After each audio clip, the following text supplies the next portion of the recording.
السلام علیکم دوستو، میں ہوں Nadeem Hafeez. Blood pressure monitor series کے چوتھے اور آخری ویلاگ میں آپ کو خوش آمدید۔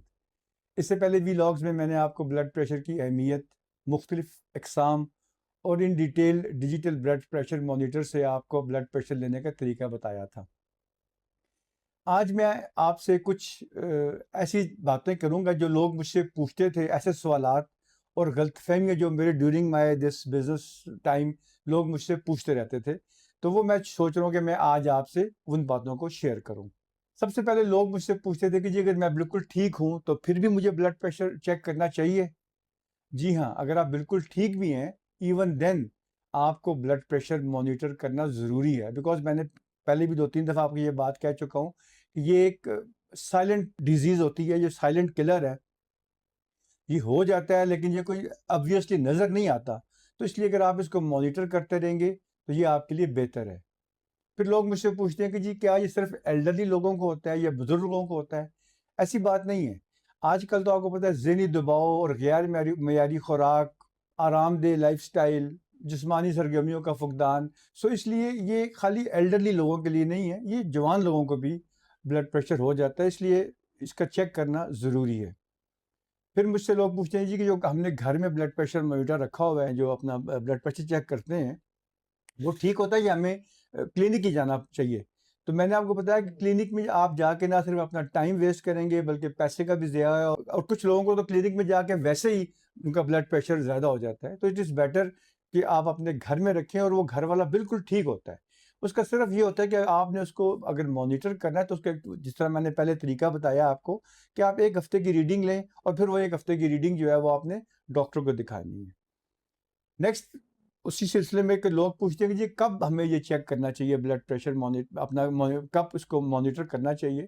تو یہ صبح کے وقت ہو اور شام کے وقت ہو، اور اس کو وہی ایک ویک کا آپ چارٹ بنائیں اور وہ چارٹ آپ اپنے ڈاکٹر کو دکھائیں گے تو اکارڈنگلی پھر وہ آپ کو میڈیسن پرسکرائب کرے گا۔ پھر اس کے بعد کچھ لوگ پوچھتے ہیں سر جی اگر ہمارا بلڈ پریشر نارمل ہو گیا تو ہم سٹل میڈیسن کو یوز کرتے رہیں؟ تو اس کے لیے میرا جواب ہے کہ جی بالکل، آپ نے میڈیسن چھوڑنی نہیں ہے۔ آپ نے میڈیسن صرف اس وقت چھوڑنی ہے جب آپ کو ڈاکٹر یہ بات بولے۔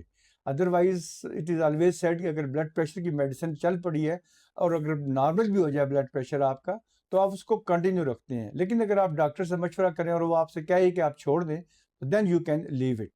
پھر لوگ مجھ سے پوچھتے ہیں جی کہ بلڈ پریشر کی علامات کیا ہیں؟ اس میں کوئی خاص علامات ایسا سچ نہیں ہوتی ہیں، بس یہ ہوتا ہے کہ آپ کو سر میں درد شروع ہو جاتا ہے، آنکھیں بھاری ہوتی ہیں، آپ کو بے چینی سی محسوس ہونے لگتی ہے، ایٹ ٹائمز چکر آ جاتے ہیں۔ تو یہ چھوٹی چھوٹی سی علامات ہوتی ہیں، آپ اپنے آپ کو انکمفرٹیبل فیل کرتے ہیں، تو یہ علامات ہیں۔ جب آپ کے پاس اس طرح کی علامت نظر آئے آپ کو تو آپ فوراً اپنا بلڈ پریشر چیک کریں، آرام کریں اور اپنا بلڈ پریشر چیک کریں۔ دوستو آپ کو ایک بات بتاؤں کہ زندگی میں سب سے زیادہ قیمتی چیز نہ گھر ہے، نہ گاڑی ہے، نہ آپ کا بینک بیلنس ہے۔ سب سے قیمتی چیز آپ کی صحت ہے۔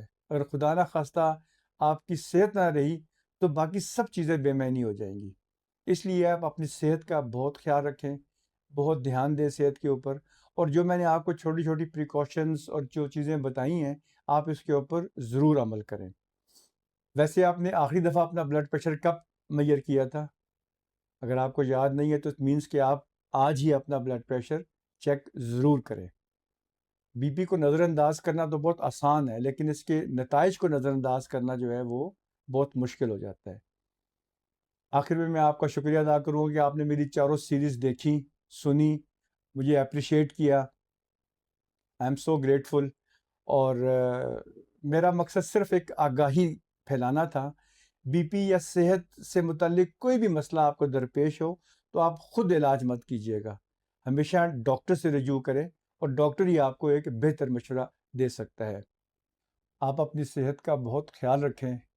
اللہ آپ کا حامی و ناصر ہو۔ شکریہ۔